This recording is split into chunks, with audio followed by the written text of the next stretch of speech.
আসসালামু আলাইকুম। শিখি একাডেমিতে তোমাদের সবাইকে স্বাগতম।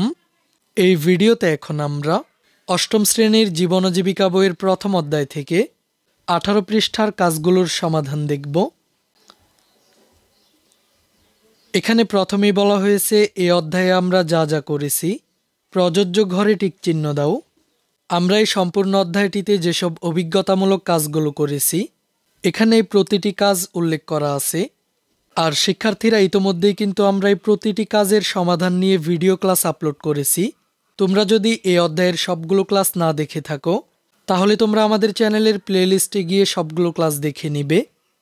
এখানে এই ছকটিতে এই কাজগুলোর উপর ভিত্তি করে 3টি অপশন রয়েছে। প্রথম অপশনটি হলো করতে পারিনি। তোমরা যদি এই অধ্যায়ের কোনো কাজ একেবারেই না করে থাকো সেক্ষেত্রে তোমরা এই প্রথম ঘরে টিক চিহ্ন দিবে, আর এখান থেকে তোমরা স্কোর পাবে 1।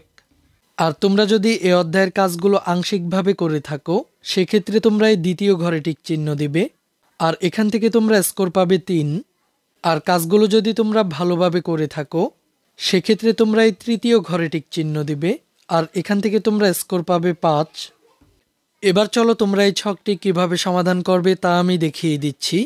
এখানে প্রথম কাজটি হলো ফিরে দেখা ছকটি পূরণ। ভালোভাবে করেছি। এরপর পরিবারের আয় বৃদ্ধিতে সহযোগিতামূলক কাজের তালিকা। ভালোভাবে করেছি। এরপর পরিবারের আর্থিক কাজে সহায়তা করার লক্ষ্যে নিজ এলাকার ঐতিহ্যবাহী কোনো পণ্য নিয়ে আইডিয়া তৈরি। আংশিক করেছি।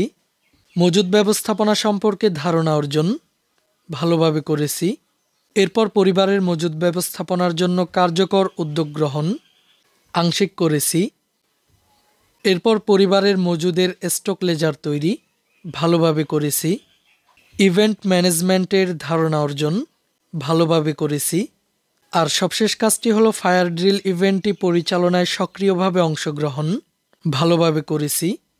এরপর তোমাদের কাজটি হলো এখান থেকে মোট স্কোর হিসাব করে আমার প্রাপ্ত স্কোরে বসিয়ে দিবে, আর এখান থেকে তোমাদের স্কোর বিবেচনা করে তোমাদের অভিভাবক এই অংশে মতামত দিবেন। এরপর বলা হয়েছে এই অধ্যায়ে নতুন যা শিখেছি। তো চলো আমি তোমাদেরকে দেখিয়ে দিচ্ছি এই অধ্যায়ে আমরা নতুন কি কি শিখেছি। এই অধ্যায়ে আমরা নতুন যা যা শিখেছি। পারিবারিক মজুদ ব্যবস্থাপনায় বিবেচ্য দিকগুলো সম্পর্কে জানতে পেরেছি। সাপ্তাহিক বা মাসিক ভিত্তিতে পারিবারিক মজুদ পরিকল্পনা করেছি। পারিবারিক মজুদ খতিয়ান বা স্টক লেজার তৈরি করেছি। এরপর প্রজেক্ট ওয়ার্ক হিসেবে ফায়ার ড্রিল পরিচালনা করেছি এবং অনুষ্ঠান আয়োজনে বা ইভেন্ট ম্যানেজমেন্টে নতুন নতুন দক্ষতা অর্জন করেছি। এই ক্লাসে এই পর্যন্তই। পরবর্তী ক্লাসে আমরা দ্বিতীয় অধ্যায় থেকে আলোচনা করব। এই ক্লাসটি তোমাদের কাছে কেমন লেগেছে তা আমাকে কমেন্ট করে জানিয়ে দাও। আর আমাদের চ্যানেলে যদি নতুন হয়ে থাকো তাহলে চ্যানেলটিকে এখনই সাবস্ক্রাইব করে রাখো।